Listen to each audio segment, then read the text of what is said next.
अलक्ष लक्ष लक्ष पाप लक्ष सार सायुधम ततस्तु जीव जंतु तंतु भुक्ति मुक्तिदायकम्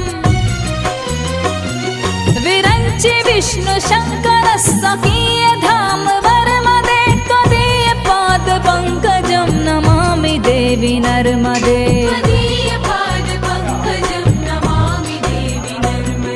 नमामि देवी